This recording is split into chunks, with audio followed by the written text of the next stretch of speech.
Hola, en este video vamos a revisar un ejemplo de la transferencia de calor por medio de conducción, pero en este ejemplo vamos a analizarlo a través de lo que son las diferencias finitas y haremos un análisis en dos dimensiones. Entonces para ello vamos a primero a revisar lo que viene siendo lo que nos pide el problema y posteriormente vamos a revisar un código que he elaborado con Pluto como una herramienta de programación para lo que viene siendo el lenguaje de Julia. Pues vamos a revisar el problema. El problema que tenemos es de transferencia de calor, forma de conducción, el cual nos dice que tenemos un sistema cuadrado que tiene 3 centímetros de lado, es decir, es un cuadrado de 3 por 3. El cual, pues bueno, tenemos una conductividad conocida, propiedades ya conocidas del material que son dados por el problema. Aquí no los estoy presentando, pero ahorita lo veremos en el otro archivo. Lo que me interesa aquí que ustedes observen es revisar las condiciones de frontera en las cuales está trabajando, o bueno, se está dando esta transferencia de calor. En la superficie superior tenemos que va a ser una temperatura constante de 100 grados Celsius. En la parte inferior tenemos una temperatura constante de 300 grados Celsius. Estas me quiere decir que en cualquier instante del tiempo que estemos analizando nosotros el problema, va a mantener siempre esas temperaturas. Por otro lado, aquí del lado derecho vamos a tener una condición de convección, en la cual tenemos los datos de la convección, tanto lo que es el coeficiente convectivo y así como la temperatura del fluido a la que se encuentra expuesto. Y del lado izquierdo tenemos un flujo uniforme de calor, en este caso me dice que es de 1000 watts sobre metro cuadrado. Entonces este flujo uniforme lo vamos a considerar también constante, es decir, que con el tiempo no va a estar variando. Estando aquí ya en el escritorio, en este caso ya tengo inicializado lo que viene siendo Pluto. Voy a suponer que ya viste el video anterior donde ya explico esta parte de cómo instalarlo y cómo iniciarlo. En este caso ya tengo preparado el archivo que vamos a trabajar en el escritorio. Entonces para poder abrirlo damos clic aquí en la barra de direcciones. Me va a aparecer aquí las carpetas que tengo ya en mi equipo. En este caso voy a elegir la de escritorio o desktop. Me voy a elegir el archivo. En este caso tiene un nombre como transfe1. Y ya que lo tengo, pues le doy simplemente enter. O puedo dar clic en el botón open. Me espero algunos segundos. Esto va a depender de la computadora de cada uno de nosotros para que se inicie y se ejecute el archivo. En estos momentos ahorita ya está cargando, se está ejecutando. Acá arriba aparece una barra en color café. Cuando recorre absolutamente toda la ventana, me va a indicar que ya está listo para poderse usar este archivo. En este caso observen que ya ha recorrido entonces la barra, entonces ya podemos usarlo. Aquí ya tenemos lo que es la descripción del problema, que es lo que estábamos comentando hace rato, ¿no? Sus condiciones de frontera. Entonces ya aquí en esta parte de condiciones de frontera ya las estoy definiendo para el código. Entonces aquí estoy suponiendo una condición inicial en la cual se encuentra en equilibrio con las condiciones del ambiente, que habíamos visto que era de 20 grados Celsius, que vendría siendo ese de ahí. Posteriormente defino las condiciones superior e inferior, que son ambas de temperatura constante. Defino los parámetros de la convección, en este caso defino el coeficiente convectivo. Déjenme corregir, entonces vamos a trabajarlo a 30. Actualizamos el archivo. Ok, entonces actualizado con H igual a 30 watts sobre metro cuadrado Kelvin. Tenemos la temperatura ambiental de 20 grados Celsius para esa condición de frontera. Posteriormente tengo al lado izquierdo una adición de flujo de calor constante, la cual va a ser invariable en el tiempo. Y finalmente estoy definiendo la longitud en centímetros. En este caso recordemos que habíamos comentado que eran 3 por lado, pero la estamos convirtiendo directamente ya a metros para tener esa uniformidad o de unidades en este caso. Y bueno, aquí simplemente estoy definiendo que el sistema es cuadrado. Posteriormente definimos lo que son las propiedades de este material. Son propiedades dadas por el problema. Me dice que la conductividad térmica es K igual de 20 watts sobre metro Kelvin. Y también me da una difusividad térmica de 6.69 por 10 a la menos 6 metros cuadrados por segundo. Entonces la ecuación que nos describe el comportamiento de la transferencia del problema que estamos revisando, entonces vendría siendo la ecuación de difusión de calor, la cual se ha reducido para un sistema en dos dimensiones que tiene propiedades homogéneas y no tiene generación interna de energía. Por lo tanto, es esta ecuación que tenemos aquí ahorita en pantalla la que vamos a estar trabajando. Entonces, esa ecuación la vamos a traer, la vamos a discretizar en la parte numérica. Por lo tanto, hay que tener algunas condiciones numéricas para esa ecuación. Tenemos entonces que vamos a definir ahorita por lo pronto 5 nodos y vamos a definir que la cantidad de nodos en la dirección X se iguala a la cantidad de nodos en la dirección en Y. Después, ya que definimos la cantidad de nodos, podemos evaluar la distancia entre cada nodo, lo que viene siendo nuestra delta T, nuestro delta X o nuestro delta Y. Entonces podemos definir que delta X sea la longitud del sistema entre el número de nodos menos 1. Y como estamos considerando que exista la misma distancia, la misma cantidad de nodos en X y en la dirección Y, y como es un sistema cuadrado, entonces podemos definir que los delta X y los delta Y sean iguales. Además que ahorita esto nos va a ayudar a simplificar un poquito la discretización de la ecuación. Posteriormente definimos lo que es delta T, en este caso lo definimos a 2 segundos.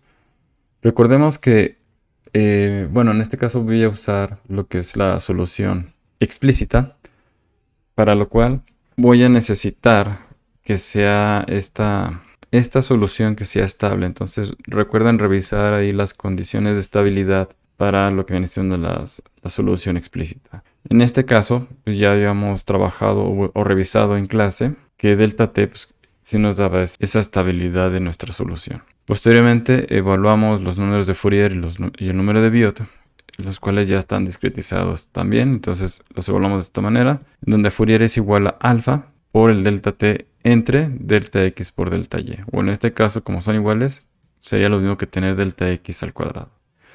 Mientras que Biot es igual a el cociente convectivo por delta X sobre la conductividad térmica del material.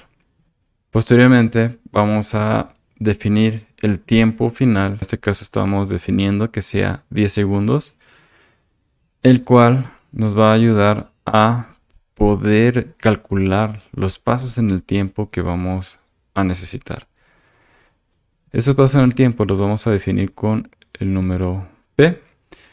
Bueno, aquí tenemos una función de programación. Hoy va a cambiar que el resultado que yo obtenga aquí, que sea una coma flotante, me lo va a cambiar a un entero, ya que los pasos que vamos a generar, recordemos que en este caso todos son enteros, todos esos pasos son enteros.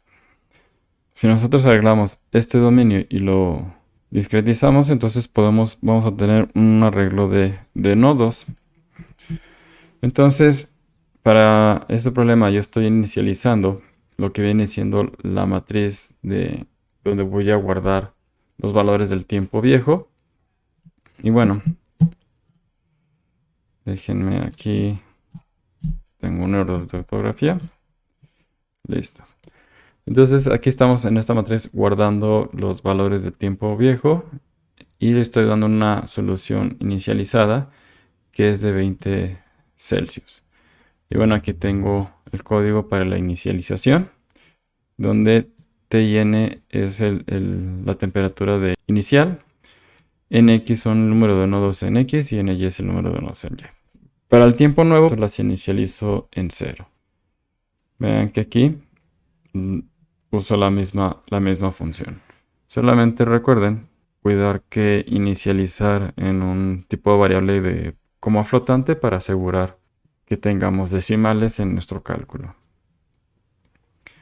Y ya que tenemos bien definido o inicializado lo que viene siendo nuestras matrices, Ya tenemos toda la parte de los rasgos numéricos que vamos a ocupar.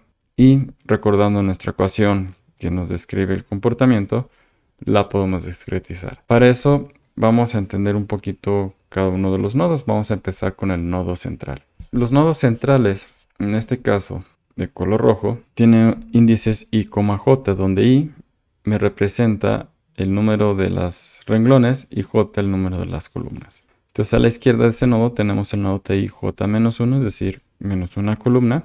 A la derecha el TI, más 1, es decir, una columna más. En cambio, al superior e inferior tendremos entonces que es una columna menos, es decir, ahorita yo estoy trabajando con el orden que usa Julia. Julia lo que hace, primer renglón es 1, el segundo renglón es 2. Por lo tanto, si yo estoy analizando este nodo y quiero subirlo, entonces tendría que ser el número de renglón menos 1 para que suba, de renglón más 1 para que baje. Con esto en mente, tomo la ecuación de discretización para los nodos intermedios y bueno, nos queda esa ecuación, ¿no? Que viene siendo la temperatura del nodo de interés en el tiempo nuevo igual a Fourier por la sumatoria de todos los nodos circundantes, en este caso estos nodos alrededor de nuestro nodo de interés, más 1 menos 4 veces Fourier por la temperatura del nodo. Recordemos que una de las características del método explícito es que del lado izquierdo tengo todas las temperaturas del nodo nuevo, mientras que del lado derecho son las temperaturas del tiempo anterior, y en este caso pues está completamente definido en tiempos viejos o en tiempos anteriores. Si nos vamos entonces a las condiciones de frontera de temperatura constante, esas son las condiciones más sencillas, ya que todos los nodos que se encuentren en esas condiciones simplemente lo igualamos a las temperaturas de constantes que fueron definidas. Aquí disculpen un poquito, pero bueno, aquí tengo un error. Aquí debe ser TI. En la ecuación lo tenemos bien. Ahora, para lo que viene siendo la condición de frontera de la izquierda, recordamos que es una condición de calor constante. Por lo tanto, tengo lo que es el calor que entra es igual al calor que sale de esa superficie a través de lo que es conducción.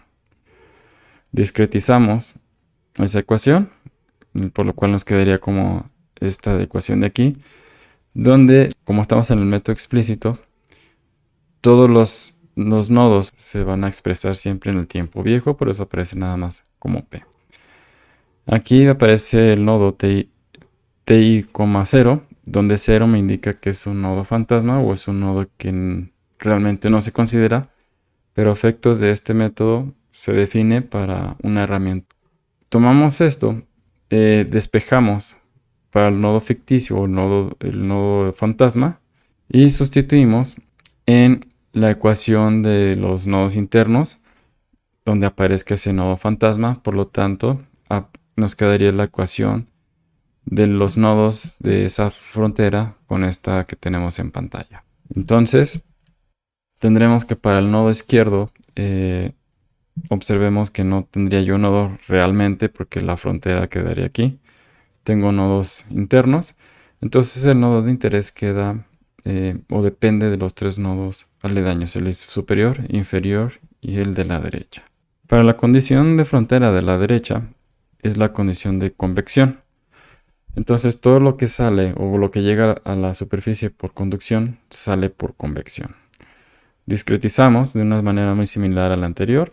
En esta parte generamos un nodo ficticio que sería el nodo nx más 1.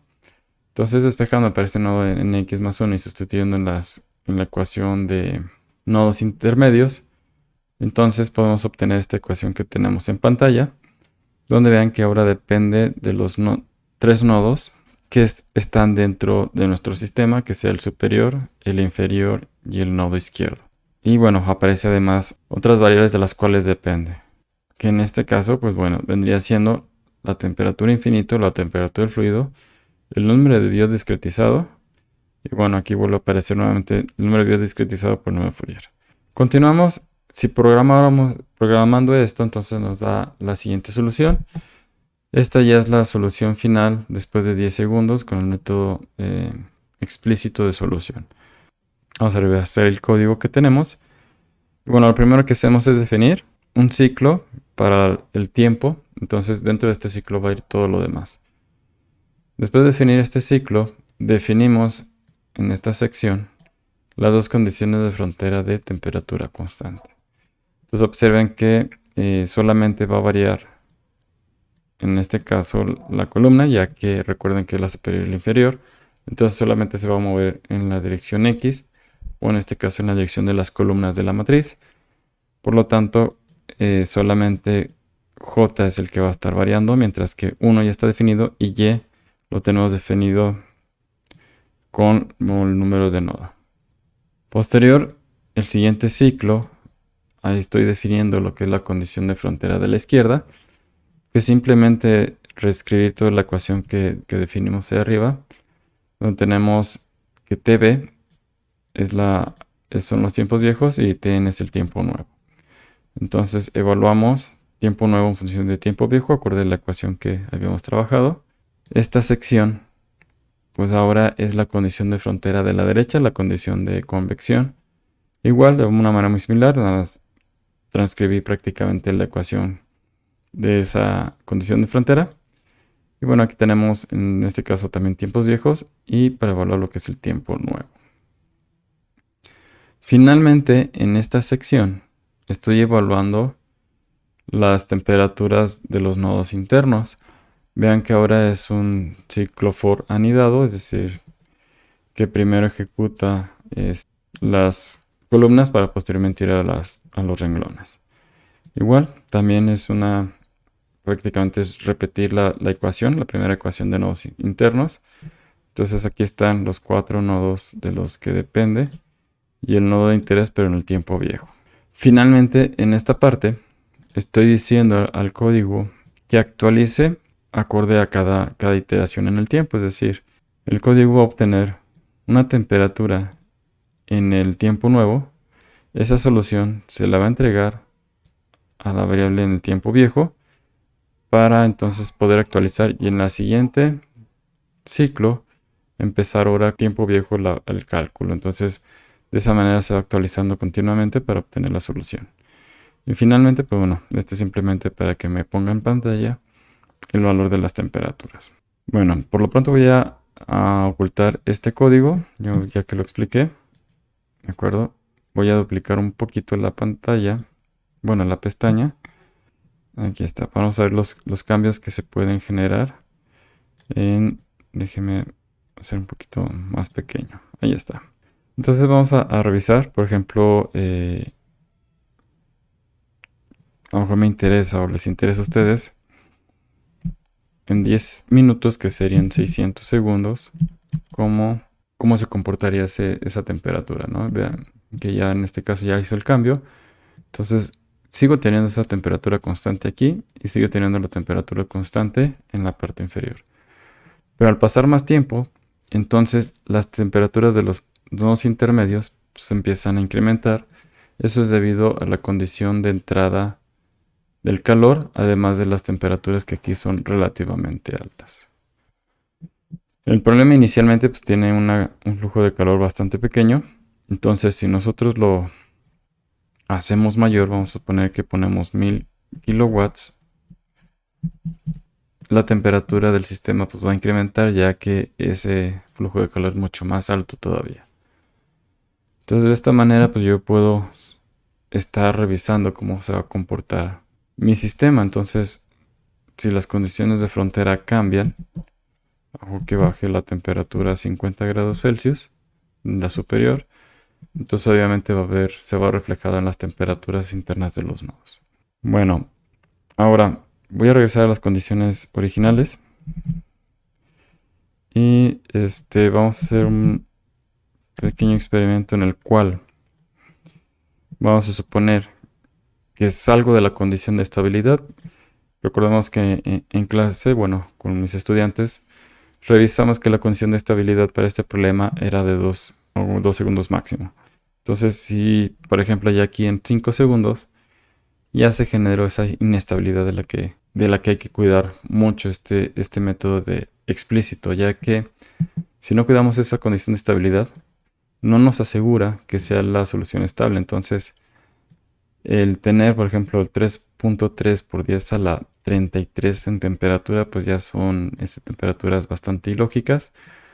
O incluso tener temperaturas negativas, es decir, muchísimo más bajas que las de cero absoluto, pues realmente físicamente es imposible obtener. Muy bien, este sería todo por el video de hoy. Espero que te sea de utilidad. Nos estamos viendo en el próximo video.